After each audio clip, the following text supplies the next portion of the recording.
Good day, folks. Today is going to be a little bit of what I've learned. Should have already known, but learned. Now, I may or may not be. Here I should be okay in the frame. Okay, anyway, today what we're going to talk about, I bought a Lodge. It's a Lodge 10 1/4 inch. Now, I had a problem. My eggs were sticking. But anyway, the Lodge, my wife had given away our 10-inch, two 10-inch fry pans, and I had a 10-inch Dutch oven with lid. She gave them away. So I picked this up at Cabela's. Now I picked it over the Cabela's 10-inch because the Cabela's was a lot thinner bottom from what I could feel, a lot lighter. So anyway, I was sticking eggs. No matter what I did, the bacon and the eggs were sticking. So in frustration, I went to the garage, I got my angle grinder, I took off the guard and the accessory handle, and I put on a sanding disc, and I sanded the interior. Now I'm going to have to come over and see if I can see. Okay, so you get an idea there. I'm using the back viewer on the camera right now. Now that's second time around. First I sanded it down, took off the interior, and it didn't do a great job. Managed to sand my finger, which as you can see is healed up well, and when I went camping it was it was still an invalid. And so anyway, I tried different ways and I couldn't get them to work. I watched probably 10 or 15 YouTube videos on how to season a pan.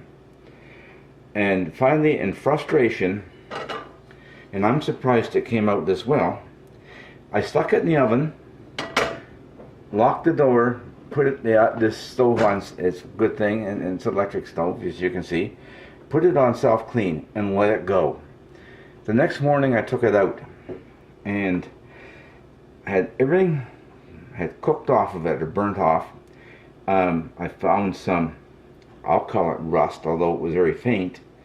So I used a buffer that you'd use on your drill. I used it on my drill press and held it up like this and moved it around, and you know, the outside down here I didn't worry about it, and started from scratch. So anyway, I had been trying this Camp Chef cast iron cleaner, and I gotta admit it works beautifully. It worked fantastic on Jamie Oliver fry pan that was building up, and so it worked good for that too. Anyway, I wiped on, I washed it after I did all the stuff to it. I didn't have a Scotch-Brite or steel wool. I had this mangy critter here, pad, which is like a Scotch-Brite. Scrubbed it with Dawn Blue and rinsed it well, wiped it dry with paper towel, and into the oven at 325, I think it was, no, 200, right, we started out at 200. Let it go about 10 or 15 minutes to totally dry out. Worked in Mazola, and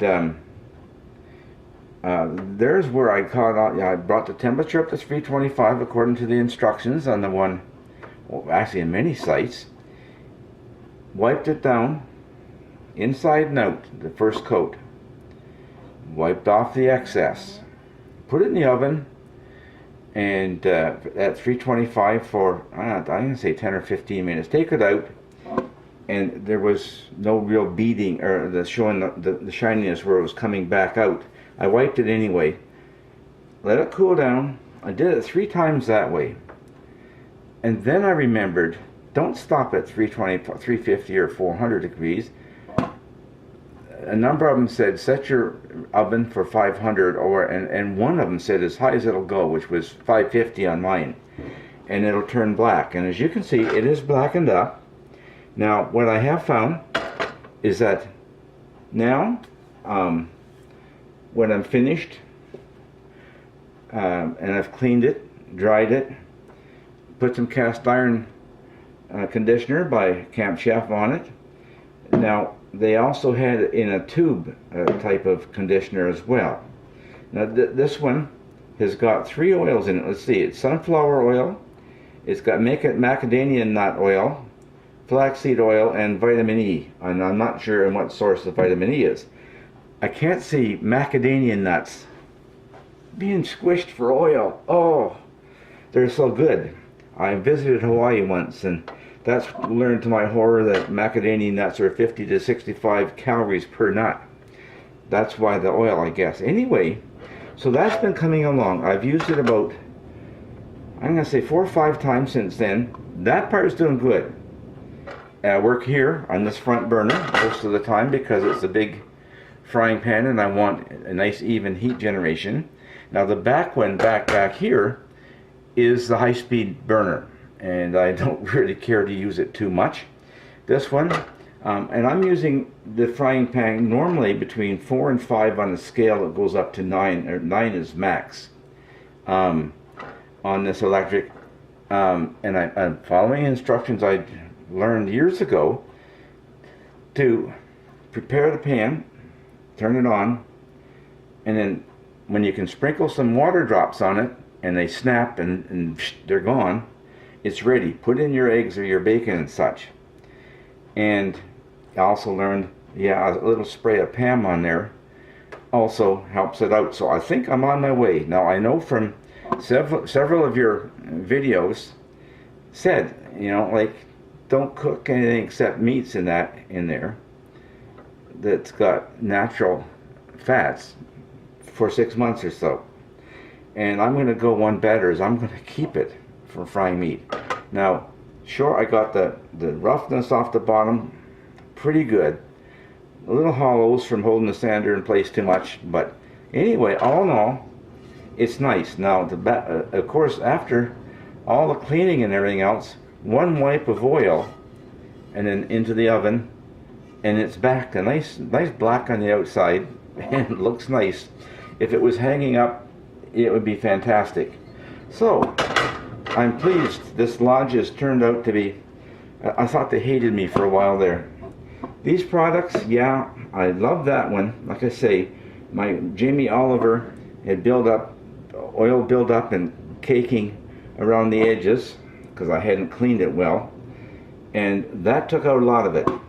The oil conditioner here seems to be working good. It's not as sticky as Mazola, and so I give it a light spray, and then I wipe it in with and I'm going to get it here. I have been using ordinary white paper towels, and yes, there's lint. At least 1 or 2 people said to use the blue. Now these are blue ones that I got in the automotive store for the workshop. So I just went out and robbed one out of the workshop. One, as you can see, is partially squashed out of the workshop in the garage. So looks like we're on our way to getting this frying pan work like the old ones did in the good old days when I had worked so long and hard on them. And outside of them, well, okay, you can see I didn't scrub it too well there, can't you? A little bit of an egg yolk. Oh well, that's the way of it. But anyway, I think I've learned enough now that it won't be dangerous to my frying pan, because it is a lovely frying pan. My only regret was it would be nice if there was a lid for it, but that's okay. I've got an old aluminum one that's terrible looking, and it works fine. So, if so, please, I would appreciate a like, subscribe, comments, always. I'm sure that there's going to be people who can make suggestions on how to care for this stuff, and we'll cut that part there. And it's not going camping, that's for sure. Still have a problem getting camping. All the best. Like I say, look forward to comments. I think the frying pan probably is resolved, but there's more to come. I know I've got lots more to learn. Thanks so much for being with me. Take care, and even if it's snowing, if you got the right clothes, get out there and enjoy it. If you got young children, yeah, you can make small snowmen today. Not too deep a snow, so we got missed by the worst of it. That's it for now. Take care.